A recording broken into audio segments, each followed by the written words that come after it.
Okay, so part 2. So far we've learned how to, rather than play 2-5-1 like this, and obviously I'm only using the 2-5-1 as an example. You can do this on absolutely any chord progression that uses chords which have sevenths in them. So rather than, now we've learned to play or, but we can do a lot more than that. We can make it sound like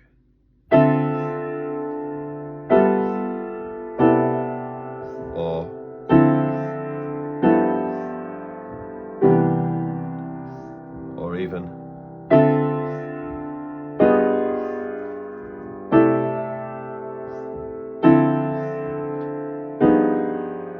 gets really interesting. There's a lot of possibilities. So I'll explain a bit of what I'm doing there. You can start by thinking, just add any notes that you want that sound nice to you. So you can just try and see what happens. You know, you probably won't choose these notes. Let's choose some weird notes that we wouldn't usually do here. It's hard to find really bad ones in this chord, actually. Let's go.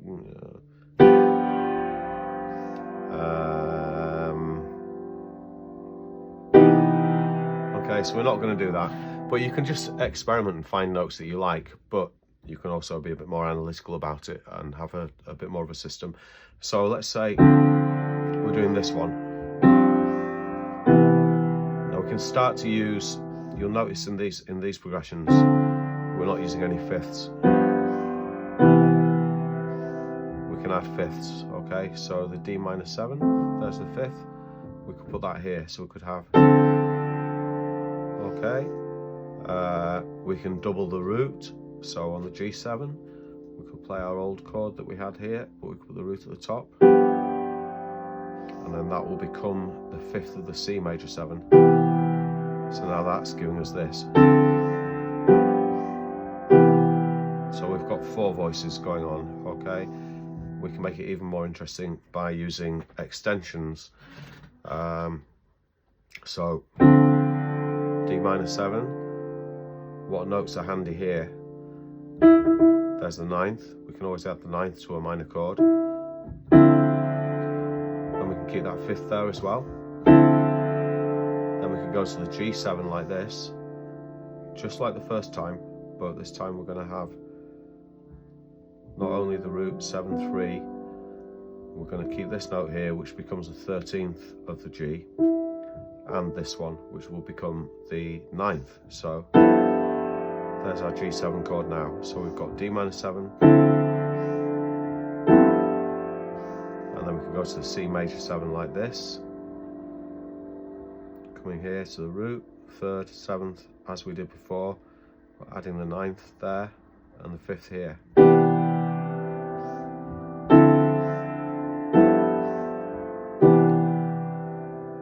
Generally, the 5th isn't a very colourful sound, but it can be a useful sound, because we could play that like this.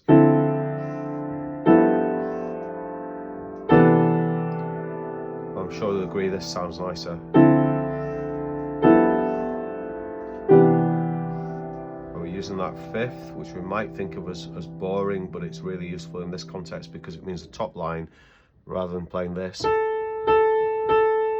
is playing, which is a nicer tune. So, okay, let's do all that in the other position. So 1 and 7, 3, like we had before. Just to recap, we did,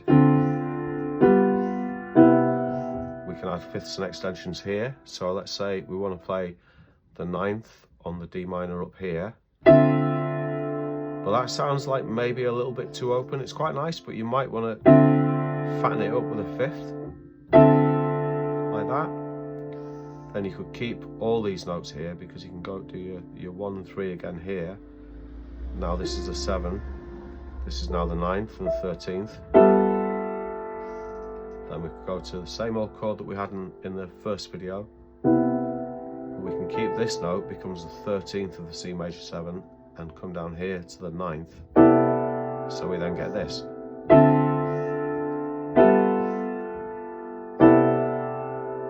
Okay, another thing that we can do is we can play, I'll go back to the basic one.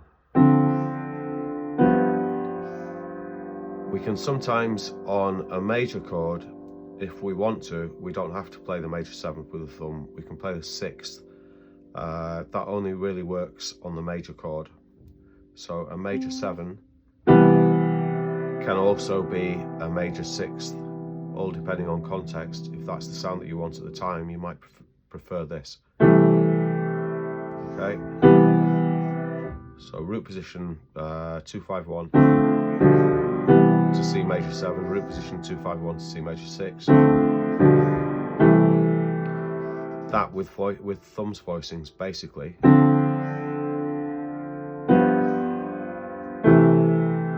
And then doing that, adding the extensions as well.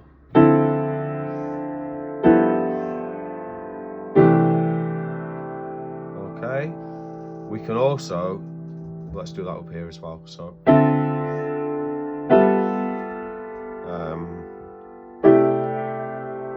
see, this time, rather than playing this note as the 13th, I've got it down here as the 6th instead. You might think, why is it called the 6th when it's here, and why is it the 13th when it's up there? Well, it's only the 13th if we've already got a 7th in the chord. Here it's the 6th. So you can think 6 add a 7, or sorry, 7 add 6 means this is now 13. 6, sorry, I can't talk. So 7 plus 6 equals 13. Think that way. So that gives us this.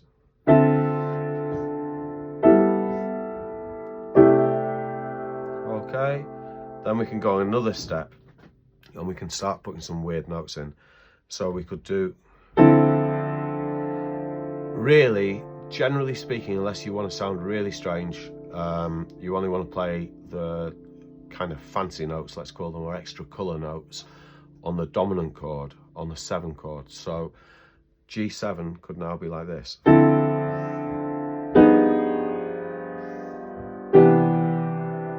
Okay, so there we are, there's the old basic chord. And we're now playing 1, 3, 7, 9, 5, going to the G7, playing the old chord there.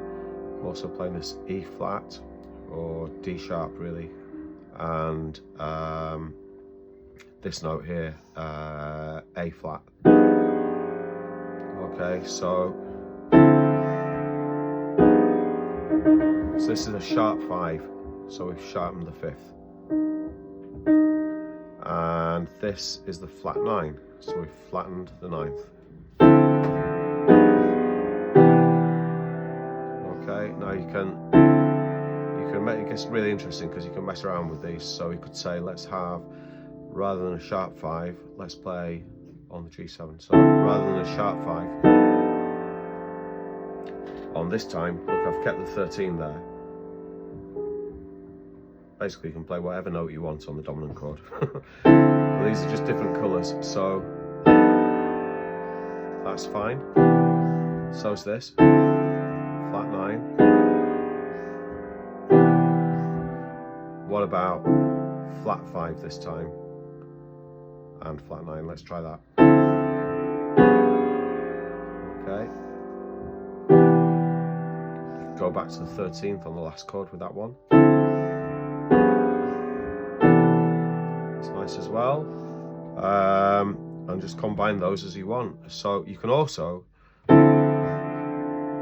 let's put in this one, we'll do sharp 5 and sharp 9.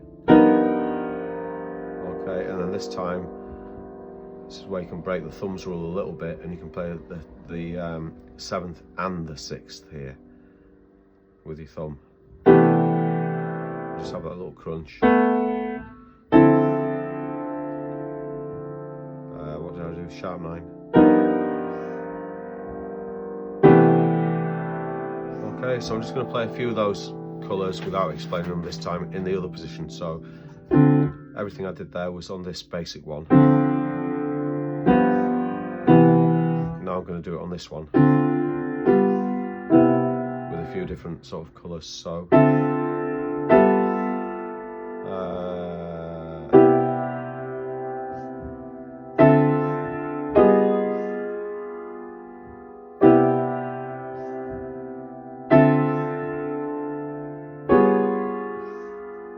more weird.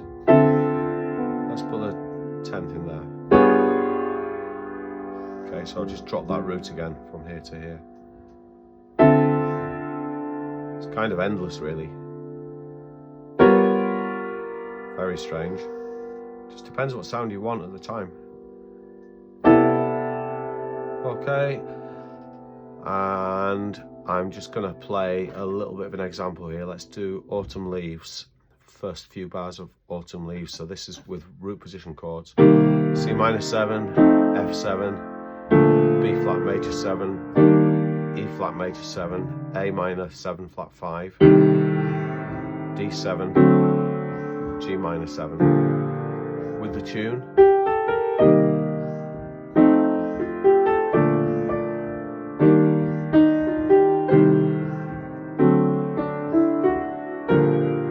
Now if we play that with thumbs.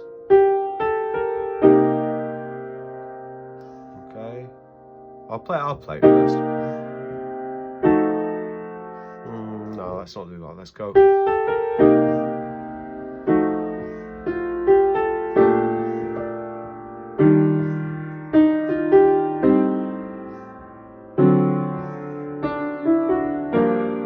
Like I say, there are a lot of choices, so I might not do that exactly the same this time, but I think I can remember what I just did. So,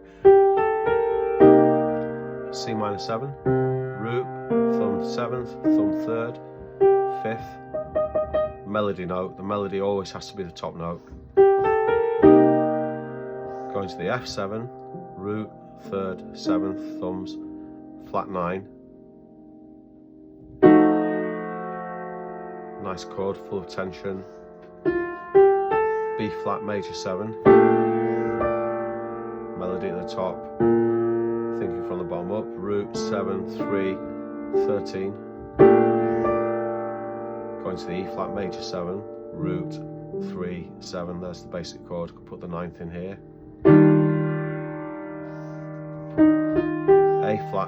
A minor 7 flat 5, root 7, 3, flat 5, melody note, D7, I'm playing root 3rd, 7th, as always, thumbs, 3rds and 7ths, sharp 9. Okay, so that's...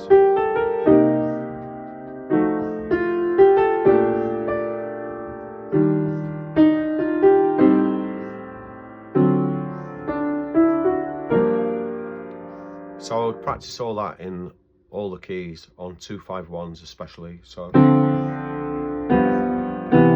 in both positions.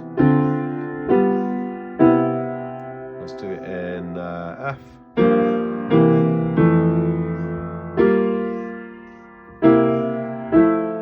Okay, do that in all the keys. Let's do it with some extensions and alterations again. So C major.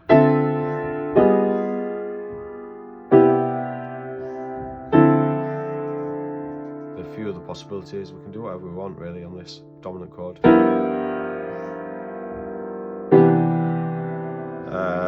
Let's do a load of that stuff in F.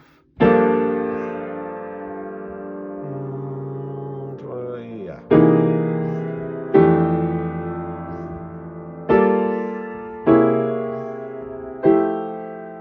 Okay, so practice it on 2-5-1s and also practice it on tunes. Just add the melody to the basic thumbs thing first. Let's do Autumn Leaves again. So this is just completely basic thumbs. C minor 7, F7, B flat major 7, E flat major 7, A minor 7, flat 5, which we haven't got at the moment, D7, G minor. Already sounds nicer than this. And just add the melody.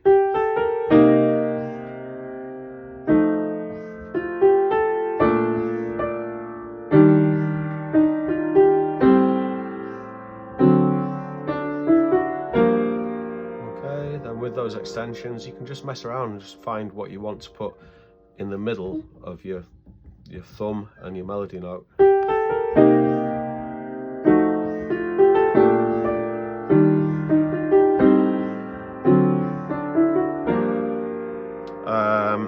There's one more weird note you can put on the major chord. You can play any note you want at any point. If you like the sound of it, it's fine. But generally speaking, on the minor chord, you don't want to play weird notes. You don't really want your minor chords to sound like, you know, usually that's not what you want. You can play, like if you want a really strange minor sound, you can play the major 7th on it. So you could have, okay, that's a thing. That's the James Bond chord.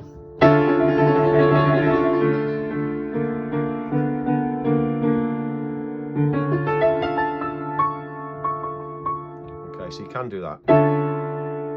Let's say we want to sound really weird. We can play D minor major 7 with a 9th at the top. Let's go to an altered G chord. Whoops, finger fell off the piano there. And this is a nice one that you can use a lot. I use a lot. We're going to play the sharp 11 on the major chord. It's very jazz sound. Jazz. Okay, and you'll have heard that sound. If I put it in context, let's do an ending of something.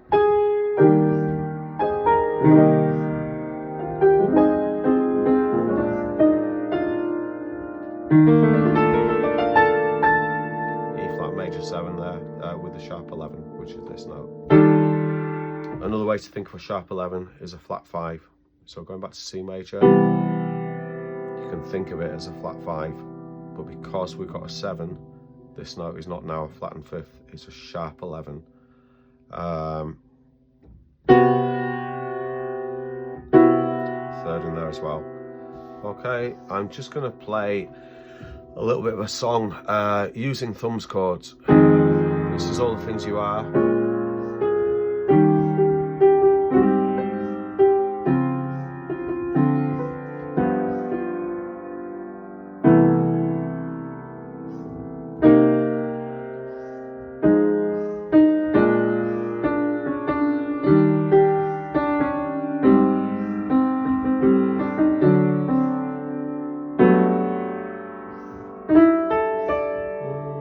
Let's go here.